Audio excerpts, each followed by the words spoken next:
Memoria de Sefarad. La más antigua religión viva en España es el judaísmo. No se sabe con seguridad cuándo empiezan a localizarse comunidades con lugares de culto judío en el territorio que denominaron Sefarad. El nombre ya aparece en la Biblia, en Abdías 20, donde se habla de los deportados de Jerusalén que están en Sefarad, aunque no parece que esa cita se refiriese a la península ibérica. Pero, a partir de cierto momento que se fecharía quizá ya en época romana, la asimilación Sefarad e Hispania cobró peso, consecuencia del efectivo aumento de la población judía en la zona. Quizá con la destrucción del templo tras la Primera Guerra Judaica, en el año 70, y sin duda a la par de la derrota y aniquilación de Jerusalén tras la Segunda Guerra Judaica en el año 135, habría población judía en las provincias hispanas bordeadas por el Mare Nostrum, lo que no incluye desde luego que la hubiese antes. Se suele también relacionar el deseo expresado por San Pablo en la carta a los Romanos 15:24 de viajar a Hispania con la existencia de comunidades judías desde cuyas sinagogas comenzaría su predicación, como era procedimiento habitual en los cristianos del momento, por otra parte bien difíciles de distinguir de los judíos. No contamos con rastros seguros más que hasta el siglo II o III, con documentos como la inscripción aparecida en Abdera Adra, en la provincia de Almería, un epitafio en el que expresamente se dice que la difunta es Judaea, es decir, judía, y que llevaba probablemente, así lo planteó Amador de los Ríos, el nombre de Annia Salomónula. Hay un cierto punto final, 1492, con el decreto de expulsión por los reyes católicos, aunque el culto judío volvió a Gibraltar desde comienzos del siglo XVIII, y en 1889 ya hay una comunidad judía en Sevilla y enterramientos según el rito judío en Madrid desde 1865. Por tanto, por lo menos 15 siglos de judaísmo en Sefarad frente a 4 siglos de expulsión. Se podría afirmar que si algo caracteriza al judaísmo en Sefarad de España, sería su perdurabilidad y no su excepcionalidad. Y además, destaca su importancia. Habría evidencias históricas judías en cerca de 1 millar de lugares en España. Hay ciudades, entre las que quizá la antigua capital visigoda, Toledo, resulte la más paradigmática y referente en la memoria colectiva, que albergaron colectivos judíos de fama mundial y todavía en la actualidad perdura el recuerdo de las calles de los judíos en diversas ciudades, por ejemplo, en Córdoba, en Sevilla o en Barcelona. En Sevilla incluso podemos encontrar en plena catedral y como altar el mausoleo que mandó construir el rey Alfonso X para su padre, Fernando III, en el que el epitafio aparece en latín, castellano, árabe y hebreo.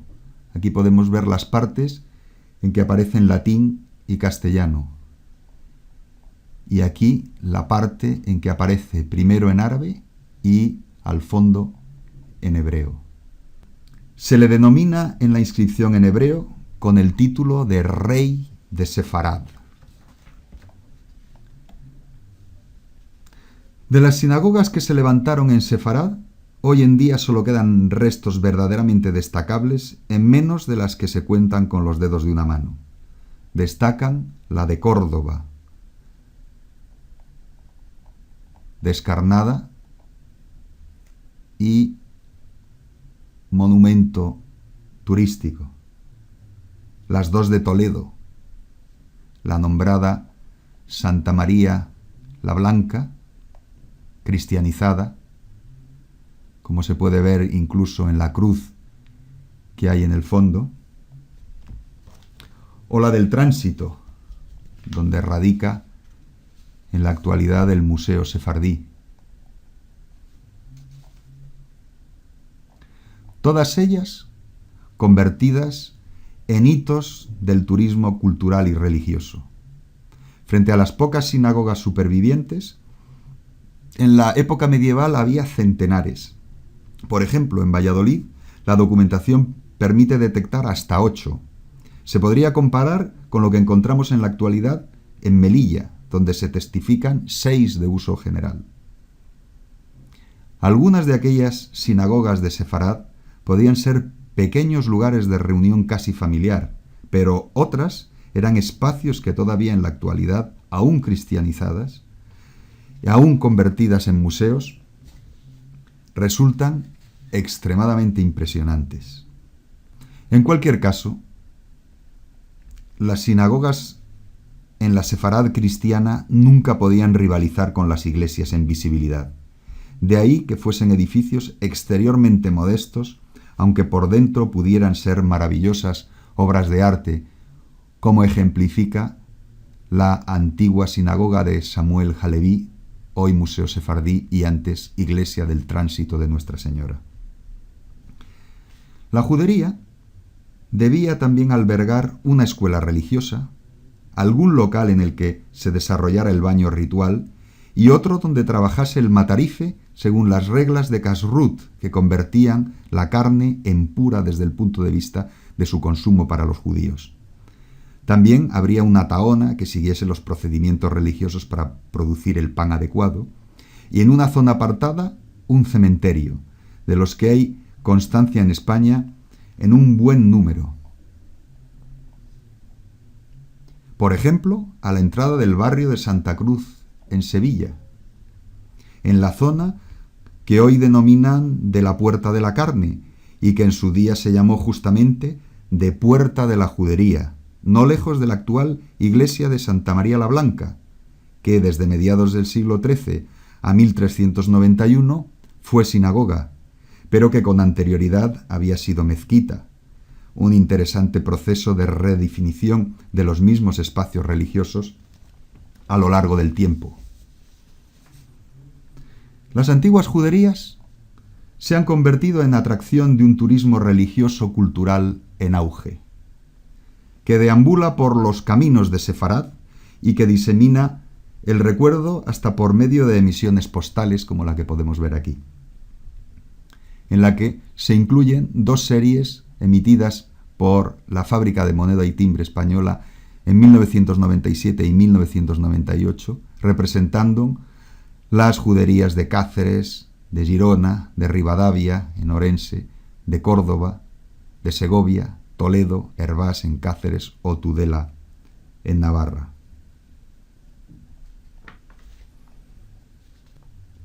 No son raro tampoco los hoteles que reivindican su ubicación en antiguas sinagogas o juderías como valor añadido. Por ejemplo, esta hospedería La Sinagoga de Ávila o este hotel Las Casas de la Judería de Sevilla.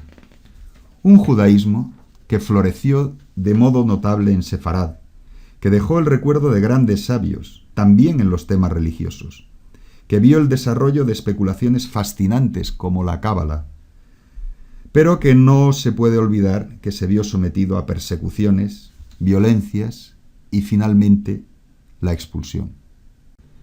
El enigma de las persecuciones antijudías.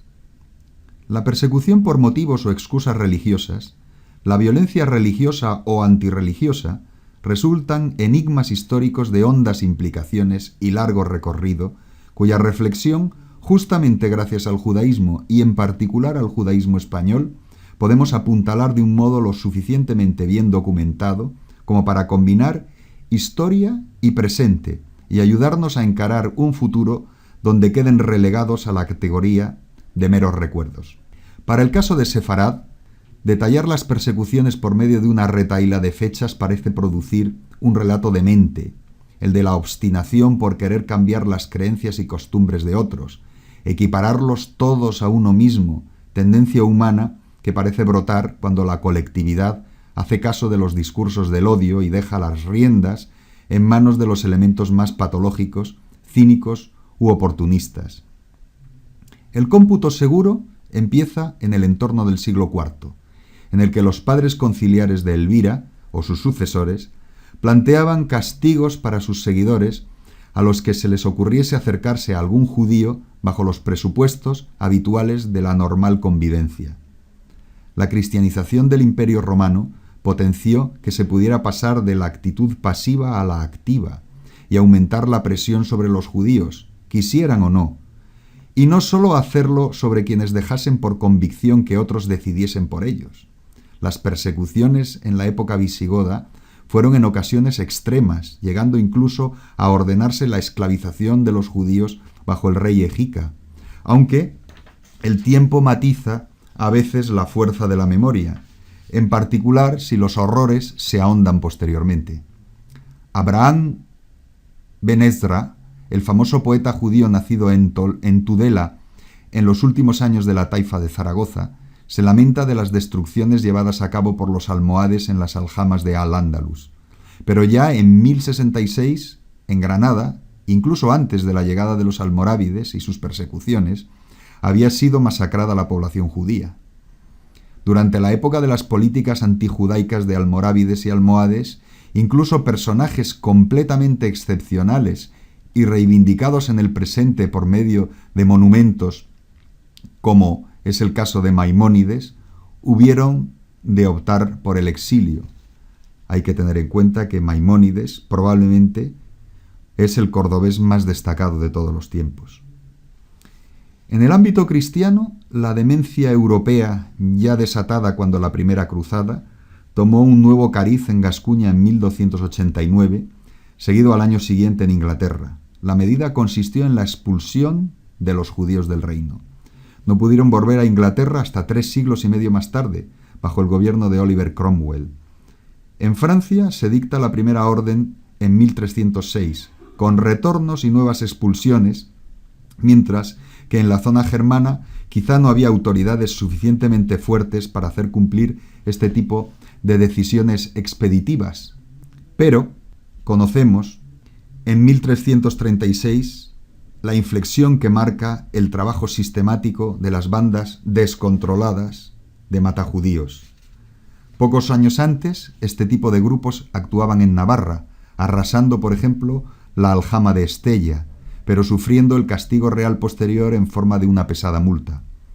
Se produce una dinámica extraña que en los reinos hispanos oscilaba entre la protección real o nobiliaria de las juderías a persecuciones y exacciones. Se trataba de una inseguridad constante que cambiaba según los vaivenes de cosechas y malestares, de desasosiegos, inspiraciones criminales y epidemias que parecían tocar a los judíos en menor medida que al resto, quizá porque les protegían las restricciones de la dieta kosher y unas normas higiénicas menos descuidadas que las comunes. Además de la presión, que podía variar desde la mera insinuación a la más desatada violencia homicida, se potenciaron los medios para conducir al autoconvencimiento, entre comillas. Son especialmente famosas las disputas o controversias en que se enfrentaban sabios judíos y cristianos. La de 1263 en Barcelona situó frente a frente a Pablo Cristiani, un judeo converso, y al célebre rabino gerundense Nachmanides, en la grafía latina, Rabí Moshe ben Nachman en hebreo o Bonastruc Saporta en catalán. Ambos se dieron por vencedores, pero al sabio judío terminaron desterrándole. Es evidente que uno de los dos bandos tenía más recursos que la mera elocuencia y la sabiduría a la hora de hacer elegir entre el convencimiento y el destierro, asunto que quedó bien claro en las sesiones de la célebre disputa de Tortosa que se alargaron entre 1413 y 1414, y en las que las presiones sobre los rabinos judíos participantes y los judíos asistentes para su conversión fueron parte fundamental del procedimiento. Es posible que la situación para los judíos en Sefarad fuera mejor que en zonas más al norte en los años de las persecuciones y expulsiones del siglo XIII y XIV, y que con vaivenes las autoridades en Aragón, Navarra o Castilla protegiesen a sus, entre comillas, judíos rentables propiedades de reyes y nobles, pero también elementos de prosperidad en las ciudades y hasta en los campos. Se produjeron incluso encumbramientos como el de Samuel Leví, tesorero y consejero del rey de Castilla Pedro I, que daba nombre a la magnífica sinagoga de Toledo que se conoce con la denominación cristiana de Tránsito de Nuestra Señora. Pero hay que recordar que terminó en su desgracia y muerte en 1361. Se le recuerda en Toledo actualmente por medio de una estatua y en una calle. Quizá también estaba detrás de la denominación de la calle sevillana que todavía hoy perdura como Levíes y que algunos clientes de los bares de copas de la zona piensan que deriva el nombre de una conocida marca de pantalones vaqueros. 3 décadas más tarde, en 1391, se produce la gran persecución en la que resulta chocante cómo la obstinación de algunos instigadores, entre los que destacan Ferrán Martínez, arcediano de la Catedral de Sevilla, pero también el controvertido San Vicente Ferrer, pudieron hacer tanto para catalizar tal demencia colectiva. Hubo un ataque generalizado a las juderías, con la destrucción de tal número de sinagogas y la muerte de tantas personas en las tierras del rey de Castilla, en las de Valencia o en Cataluña, que el judaísmo en Sefarad se resintió fuertemente. Además, se había obligado a muchos judíos a una disyuntiva macabra, la conversión o la muerte, y quienes optaron por la segunda cayeron en una trampa sin salida, pues, pasada la violencia, no podían volver atrás. El converso no podía abandonar su nueva fe a pesar de las circunstancias irregulares que habían conducido a su cambio de religión y que las autoridades eclesiásticas deploraban. Desperdigados, para no ser tan vulnerables ante los ataques masivos a las aljamas, sobrevivieron otro siglo quizá, si no esplendoroso, sí de crecimiento demográfico y de prosperidad en algunos lugares, hasta que en Granada se gestó la expulsión. Unánimes los esposos, a pesar de lo dicho por la crónica judía que recordaba la defensa de Fernando de sus súbditos hebreos derivada de llevar su sangre. Unánimes los esposos, con esa frase se cerró un relato que conforma la extranjerización del judío español. La expulsión por medio de un edicto firmado 3 meses después de la caída de la ciudad en manos de los reyes católicos, que marcó también el punto clave de inflexión en el final del Islam andalusí, 31 de marzo de 1492. Como expone la Casa de los Tiros de Granada en su techo con representación de Isabel la Católica, en cuyo texto se recalca que allanó a España, echó los judíos y moros. ¿Y cómo escapar a tanta lacra que incluso puede intentar ofrecer plausibles y lógicas explicaciones de violencia, persecuciones y expulsión, como si pudiese haber alguna lógica a la hora de poner en marcha cualquier persecución por razón de las creencias o religión que se profese o se deje de profesar?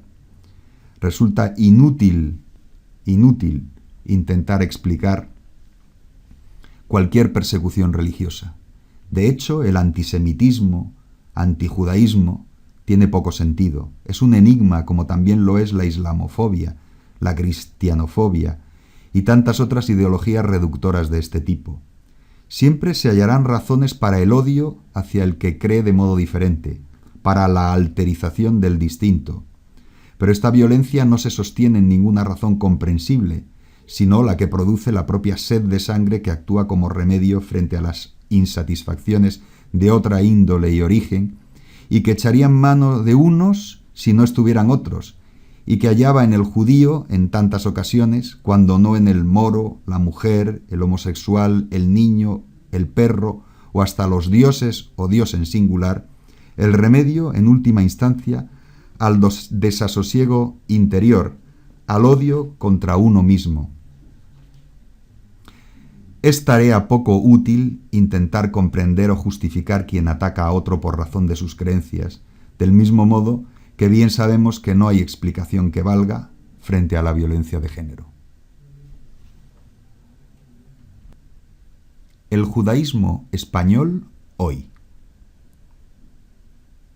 No fue, por tanto, una presencia dilatada de extranjeros más o menos adaptados, aunque conservasen su identidad y patrimonio judío. Fueron plenamente hispanos y contribuyeron a fraguar lo que habría de ser la personalidad de España como nación.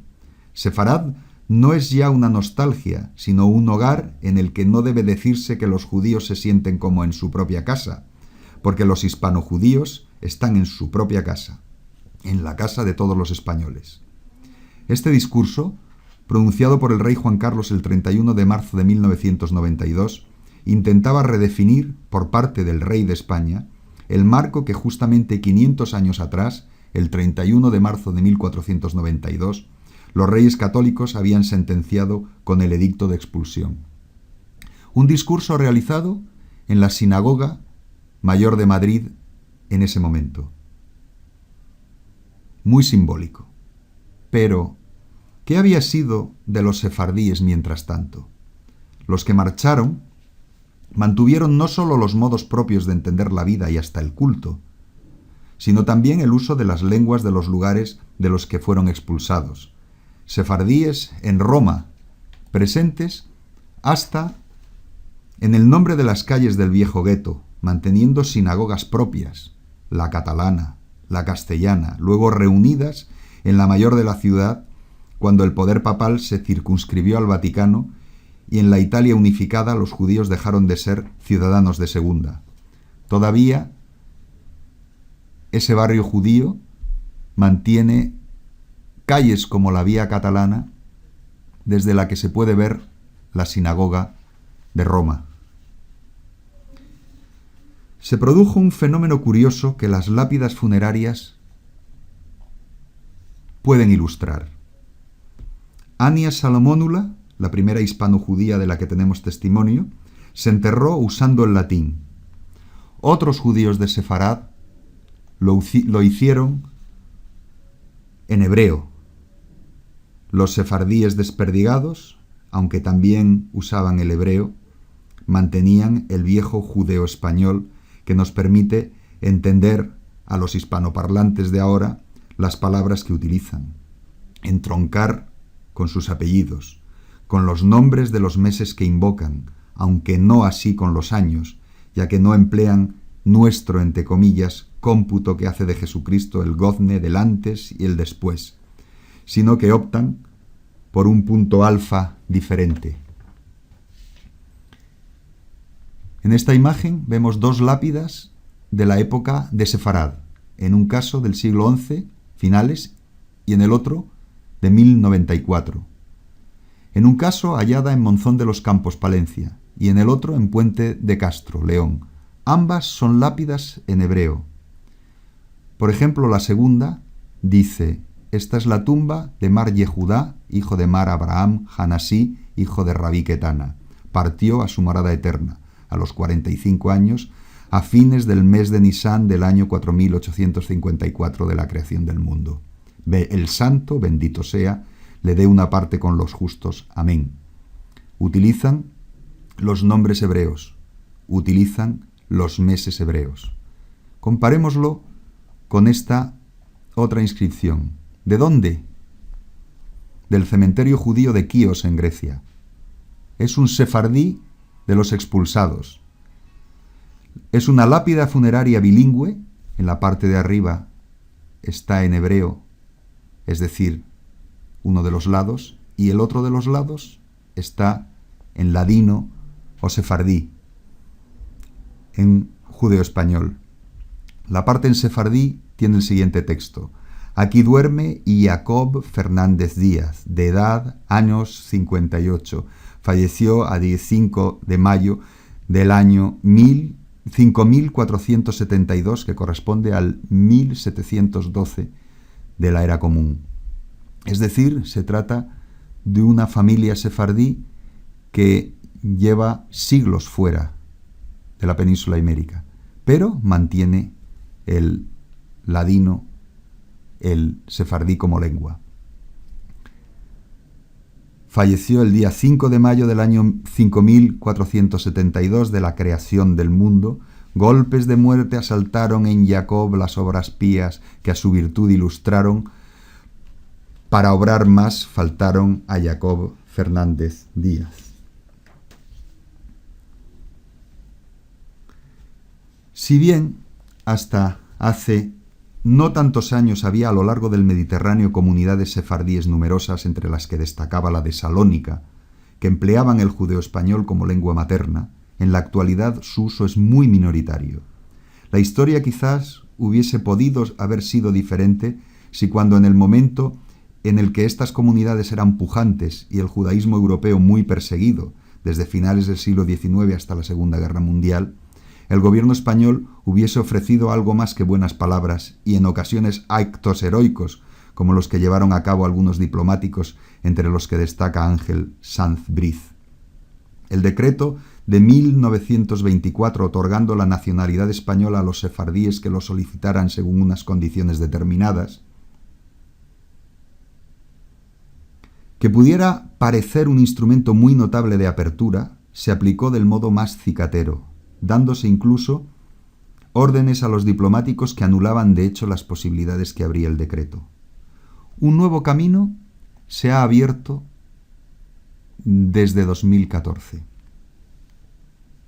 con la posibilidad del acceso a la nacionalidad española a sefardí descendientes y que plantea no pocas esperanzas de acceder al pasaporte español a muchos descendientes de aquellos expulsados, tal como no deja de exponer la página web de la Federación de Comunidades Judías de España, que ha sido y es la interlocutora de las administraciones españolas y fue la que firmó el acuerdo de 1992 con el Estado. Aglutina a una gran mayoría de las comunidades judías de España, aunque no a las de orientación más liberal. En la actualidad, la Fundación Casa Sefarad Israel es uno de los intentos oficiales por parte del Estado español de reivindicar la fuerza, y no solo cultural, del judaísmo español en la historia y en el presente. Sirva como ilustración un ejemplo. Desde la Casa Sefarad Israel apoyaron la celebración el 22 de diciembre de 2008, a la caída de la tarde, de la fiesta de Hanukkah de modo público en la Plaza de Olavide de Madrid, desarrollada bajo la presidencia del gran rabino de Israel, como se puede ver en la foto, y en la más completa normalidad. Una celebración religiosa judía que el año anterior se había desarrollado ya en Barcelona, pero que tomó, en el caso de Madrid, una solemnidad especial y que desde hacía 5 siglos no se había festejado de tal forma en las tierras de Sefarad. Esta celebración solemne ilustra la fuerza del nuevo judaísmo español, en el que el factor sefardí, es decir, la herencia, la memoria, puede que no resulte un elemento tan importante como el de la pujanza de la libertad religiosa y su efectiva aplicación, que potencia la implantación de instituciones judías, de sinagogas, de cementerios, y que evidencia también, en términos jurídicos, el arraigo del judaísmo en la España de hoy. Más de 30 sinagogas jalonan la geografía española. Lo podemos ver en este mapa con los datos de centro de culto que aparece en el directorio del Observatorio del Pluralismo Religioso en España. Algunas sinagogas son pequeñas y extremadamente discretas, sin ningún símbolo que permita saber lo que aquellos edificios incluyen y albergan, ya que la violencia antijudía es una posibilidad que no puede desdeñarse. Pero también hay otras grandes, alguna con capacidad para casi 1 millar de personas, aunque no por ello menos discretas, casi indetectables desde el exterior. En la foto podemos ver 2 sinagogas muy discretas. Nada en el exterior indica que en estos edificios haya un lugar de culto judío. Son muy pequeñas. Por su parte, la Sinagoga Mayor de Madrid también es un edificio discreto, sin pareciera casi ningún símbolo. Lo que pasa es que la mirada del fotógrafo en las vidrieras detecta algo que es evidente. Mucho más evidente si se mira desde dentro, con la luz de fuera entrando. La estrella de David en la vidriera exterior. Discreción, por una parte, casi no se puede detectar, pero el símbolo está presente. ¿Cómo es la sinagoga? Enorme. Alberga casi 1.000.000 de personas, 800 sin duda. Gran edificio, gran sala de culto, con una diferencia, dado que se trata de un culto de carácter ortodoxo, entre donde se sitúan los varones abajo y donde se sitúan las mujeres arriba, en la zona de mujeres. Un centro en el cual se cumplen las reglas sabáticas, como por ejemplo puede verse en este ascensor, y que incluye también sinagogas pequeñas, otra sinagoga más pequeña para el culto más diario, y un museo. El Museo de Historia de la Comunidad Judía de Madrid, en que podemos ver en la fotografía el detalle del armario de guardar los rollos de la Torá, que corresponde a la primera sinagoga que hubo en Madrid. Además de las sinagogas, existen también cementerios judíos, en ciudades como Barcelona, Madrid, Málaga, Benidorm, Palma, La Línea de la Concepción, Hoyo de Manzanares, Ceuta o Melilla. Y también reservas de espacio para enterramientos judíos en algunos cementerios de titularidad municipal. Es lo que podemos ver en este mapa de cementerios judíos, que es uno de los recursos que ofrece el Observatorio del Pluralismo Religioso en España. Pero no resulta inusual encontrar tumbas judías en muchos otros lugares. Un ejemplo interesante lo podemos encontrar en el cementerio de Calpe, en Alicante, ubicado en un muy agradable emplazamiento que combina la vista del mar y la fuerza y aroma de la montaña. Lo han preferido para su último reposo unos cuantos judíos, a pesar de disponer en las cercanías del cementerio judío de Benidorm. Nos ilustra otra característica del multiforme contexto español de creencias: el de los grupos de turistas y jubilados que pasan sus últimos años en las zonas de costa y dejan testimonio, en este caso, de su judaísmo. Aunque no lo sea fuertemente marcado por lo religioso, o quizá mostrando una sensibilidad más liberal, ya que no tienen problemas para ser ubicados en nichos y no ya en el contacto directo con la tierra como exige el ritual tradicional. Sus tumbas solo se distinguen de las de sus vecinos por una estrella de David o algún otro símbolo alusivo. Se están conformando, de este modo, ciudades de los muertos donde se entremezclan religiones diferentes, de una manera que ilustra mejor que muchos ejemplos que podríamos extraer de foros de diálogo interreligioso, la construcción de una España cada vez más plenamente multirreligiosa.